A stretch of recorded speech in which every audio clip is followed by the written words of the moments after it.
Yo, yo, yo, yo, yo, boum! Shalom la famille, j'espère que vous allez bien. Moi, ça va par la grâce de Dieu. C'est toujours avec une grande joie, un immense plaisir pour moi de partager ces instants avec toi, te parler, pouvoir te regarder. Bon, c'est que je suis, même si je ne te vois pas, je te vois dans le cœur. Si c'est ta première fois de découvrir cette chaîne et de voir ce joli visage magnifiquement créé par l'Éternel des armées, alors je t'invite à cliquer sur le bouton abonner et sur la cloche de notification pour ne rien rater de tout ce qui va se passer ici. Parce qu'ici, nous parlons et nous allons parler des sujets magnifiquement conçus et déposés dans l'esprit humain par le Saint-Esprit dans le but de devenir une meilleure version de nous, dans le but de marcher en harmonie avec la parole de Dieu. Alors, dans cette vidéo, je vais te parler brièvement, mais sincèrement aussi. Je veux te parler de toi. Toi. Et la question que je veux te poser, c'est celle-ci. Pourquoi tu ne veux pas rester à ta place? Pourquoi tu ne veux pas rester à ta place? Personne d'autre ne connaîtra ta valeur plus que toi. Personne d'autre ne te donnera de la valeur plus que toi. Personne d'autre ne va t'aimer plus que toi. Personne d'autre ne saura te chérir plus que toi. Mais pourquoi tu ne veux pas rester à ta place? Qu'est-ce que j'entends ici par rester à ta place? Tu vis avec des gens. Et parfois c'est comme si on t'ignore. Parfois c'est comme si on t'ignore. Parfois c'est comme si tu n'es pas là. Pourtant tu es là. Mais ils savent que tu as un potentiel. Ils savent que tu as une personnalité. Ils savent que tu as une destinée. Ils savent que tu as une étoile. Ils savent que tu es quelqu'un. Généralement, beaucoup de personnes n'arrivent pas à rester à leur place quand ils se sentent mis à l'écart, rejetés, ignorés. Frère, c'est une puissance, c'est une force que tu dois utiliser. Écoute ceci. Regarde David. David n'a pas choisi de venir au monde. Il est né, comme tout enfant, comme nous tous. Il est né, il est venu au monde. Et selon le calcul de son père, David était mieux derrière les brebis, malgré son plus jeune âge. Sur les lions, les ours, les loups. C'est là-bas sa place. Donc, il met David là-bas, les Eliab, les Kissa, il ne sait qui, les grands frères de David.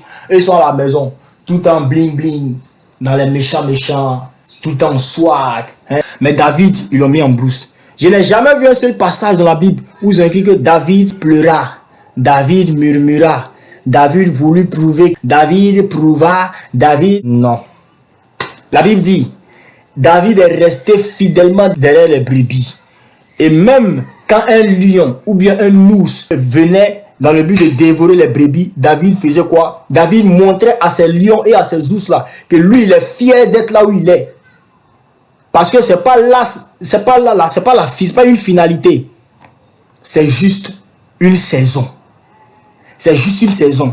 Et dans cette saison, David a compris que dans cette saison-là, je n'ai pas besoin qu'un homme ait pitié de moi. Non, au fait, ce que tu vis là, tu vois, non. David savait qu'il avait juste besoin de quoi? De travailler sur lui. De travailler en lui, d'investir en lui. Il a investi en lui le courage. Il a investi en lui le courage. Il a été seul derrière les brebis. Il a utilisé cette solitude-là pour bâtir sa personnalité. Mais pourquoi toi, tu ne veux pas accepter ça? Il faut accepter ça. Accepte ça. Les gens ont arrêté de t'appeler. Laisse-les tranquilles. Ils ont arrêté de te saluer. Laisse-les tranquilles. Tant que tu n'as rien fait de mal, tant que tu es peinard dans ton esprit, la Bible a dit, quand tu veux faire ton offrande et que tu te rappelles que tu as quelque chose contre ton frère, ou bien que ton frère a quelque chose contre toi, dépose ton offrande et va. Il dit, s'il y a quelque chose, c'est là que tu déposes ton offrande pour aller l'église. S'il n'y a rien, frère, fais ton offrande. Ça dit quoi? S'il n'y a rien dans ton esprit, il y a rien, tu n'as rien contre quelqu'un. Et dans ton esprit aussi, dans ta conscience, tu vois que non, je n'ai rien fait à quelqu'un pour que la personne soit bizarre avec moi. Mais les gens se sont levés un matin comme ça, ils ont décidé d'être bizarres envers toi. Sois pas bizarre toi. Mais laisse-les dans leur bizarrerie. Ne sois pas bizarre aussi. Mais utilise les signaux qu'ils te donnent là pour forger ta personnalité. Parce que tu en auras besoin dans la vallée. Tu en auras besoin face à Goliath. David n'a pas tué Goliath avec vêtements. Mais ses frères s'habillaient mieux que lui. David n'a pas tué Goliath avec nourriture. Mais quand il était derrière les brebis, ses frères qui étaient à la maison mangeaient mieux que lui. David a tué Goliath avec sa personnalité. Avec qui il a bâti en lui, dans son esprit, quand il était dans le désert, quand il était dans la brousse, quand il était avec les brebis. Dans cette solitude-là, tu vas avoir des clés. Quand tu vas sortir de cette solitude, tu vas ouvrir des portes que même les personnes qui t'ont jeté dans cette solitude-là vont passer. Et tu seras une source de bénédiction pour eux. J'aimerais te dire, pardon. Faut t'aimer. Faut t'aimer. Tu es important. Tu es importante. Tu as aussi une vie. Dieu n'a pas dit ne t'aime pas, mais aime ton prochain. Il dit aime ton prochain comme toi-même. Tu t'aimes comment? Écoute, si tu ne t'aimes pas même là, tu ne pourras jamais aimer ton prochain. Parce que si tu ne t'aimes pas, si tu te détestes, tu vas détester ton prochain. Donc aime-toi. Fais l'effort de t'aimer.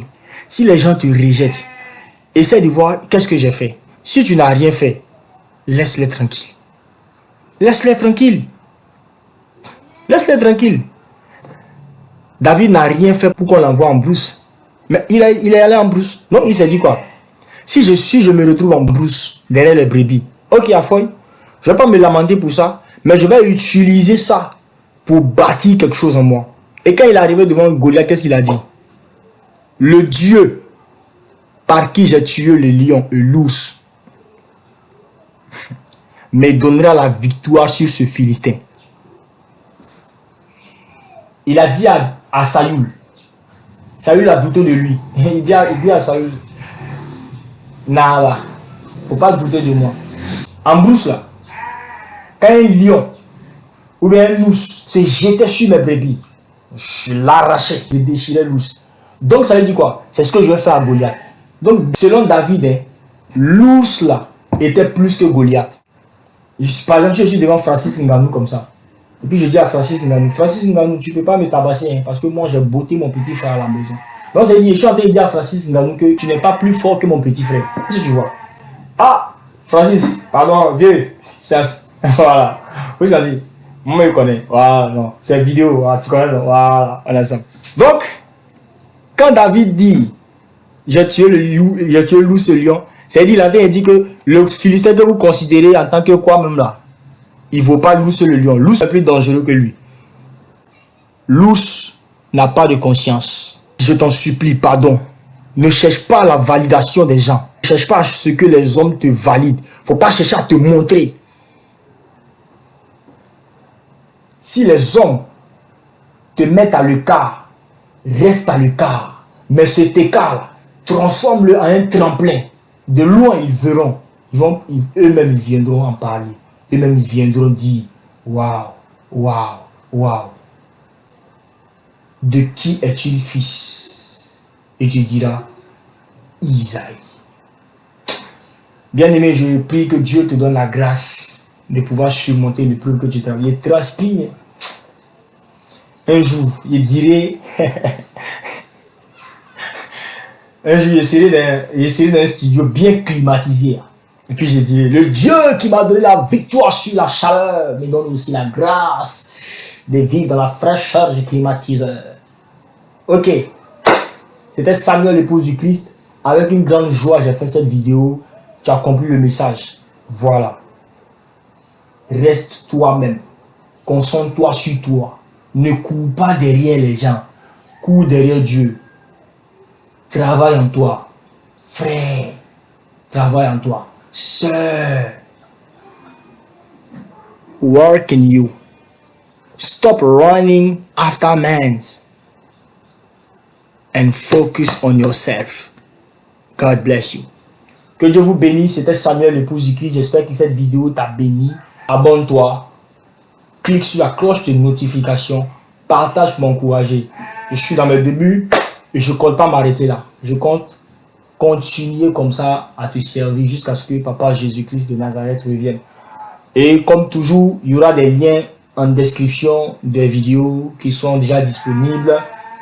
Et tout. Donc, on se donne rendez-vous à très bientôt pour une nouvelle vidéo.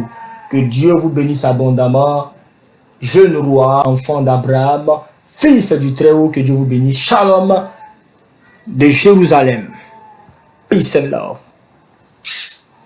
Boom.